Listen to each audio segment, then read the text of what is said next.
որտեվ առաջ մենք հաղթած հպարտ խոսում էինք, երբ ուզենք Բաքվում կգրավենք, Ալիևն էլ մեզ կբերի չայ կտա։ Բայց հիմա այդ պրծել է ժողովուրդ, արդեն խեղճացած, պարտված ժողովուրդ ենք։ Դրա համար, որ մենակ այսօր ասելու բան չունենք, ես Քրիստոսի արձանը կառուցում եմ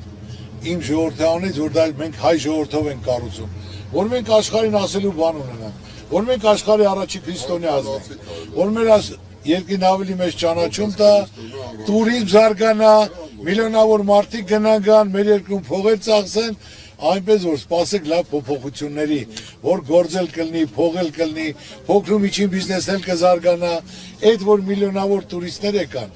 միլիարդներ է մնալու, միլիարդներն էլ իմ երկրում ցանկացած քաղաքացի, արվեստագետ, մշակույթ, գյուղացի, տաքսիստ, հյուրանոցի տեր, բոլորն էլ այդ փողերը մնալու մեր երկրում եւ պետությանը մնալու։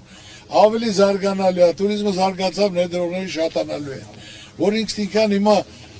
Աբովյանը իր շրջակա գյուղերով, եթե առաջ հողը $500 էր գյուղում տնամերձը, հիմա 50,000-ով չկա, այն օր աճուրդի են դրել, 14 միլիոնով գյուղում, 14 միլիոնով ասենք թե հողը վաճառվել է, ասել են, որ հիմնականում կարող 20 էլ լինի, շատ լինի, էլի կարելի է որոշում կարել, թե մարդն դե բնակվում է, գյուղացին չի կարա, ասենք թե աճուրդին մասնակցի, բայց երեխեք ունի, տղերք ունի, հատկացնեն հողատարածք, որ սա ինքնին այդ գյուղի բնակիչների ընդլայնման համար է, էլի առաջվա գումարի չափով, տարածքինի թողնտե դնեն աճուրդի, բայց լիարժեք պետք է ցանկացած օրենք ընդունվի արդարացի, իրանք պետք է գյուղացու տեղը, աշխատողի տեղը, թոշակառուի տեղը,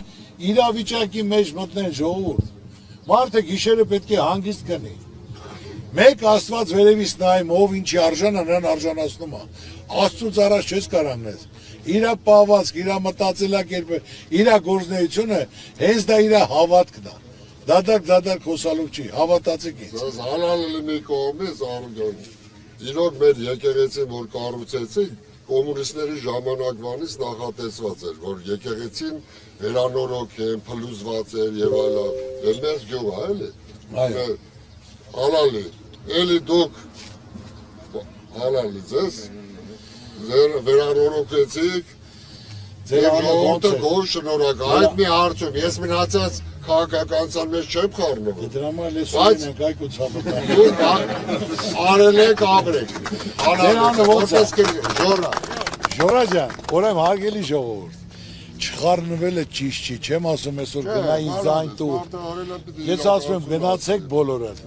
ձեր հոգու առաջ, խղճի առաջ, ձեր երեխու ապագայի համար, վտանգավոր այսօր, որ գործից անել ստուգել, գոնե ձեր պետք է պարտավոր եք ինգեր, 100%-ը պետք է գնա մասնակցի, անկախ ամեն ինչից, թող իրա սրտի եղած, իրա ցանկությունը թղթի վրա գրի, բացարձակ մի ասեք, բայց գոնե ձեր որոշումը, ձեր հոգու խղճի առաջ, ձեր երեխայի ապագայի համար գնացեք ընտրության։ Ինչ կընտրեք, ձեր ցավը տանեմ, որոշումը դուք եք։ Ես ոչ ձեզնից նեղանում եմ, ոչ պահանջում եմ, ես ձեր ցավը տանեմ։ Ես Ծառուկյանն եմ, ձեր Ծառուկյանն եմ, ինչով պետք է օգտակար կլինեմ։ Ես այսօր տեսնելով ժողովրդի ջերմությունը, ընդունելությունը, վերաբերմունքը, հավատացեք ավելի պարտավորված եմ, ինչ այլ եմ քիչ եմ արել, ավելի շատ եմ անելու, կանե կարևոր անունն է, հարգանքն է, որ մարդը բաց ճակատով մտնում է, մարդու աչքերի մեջ նայելով, հարցերին պատասխանում է, մենք հիմա քննադատություն կա, որը լինի, ճիշտ լինի, ես կընդունեմ, դա մենք արա հզոր մարդ ընդունի, որ մարդը եթե բաստողում արե, թող ընդունի, իսկ այն թույլ մարդը կյանքում չի ընդունի, ինչ ճիշտ հասկացեք։ Այս է հիմնական հարցերն ու խնդիրները, ժողովուրդ ջան, անենց որ որոշեք 99%-ը կախվածա ձեզնից, բացարձակ մի ասեք, բայց մասնակցեք, ձեր հոգու թելադրանքը, գնացեք, ձեր պարտքը կատարեք, ձեր ընտրությունը կատարեք։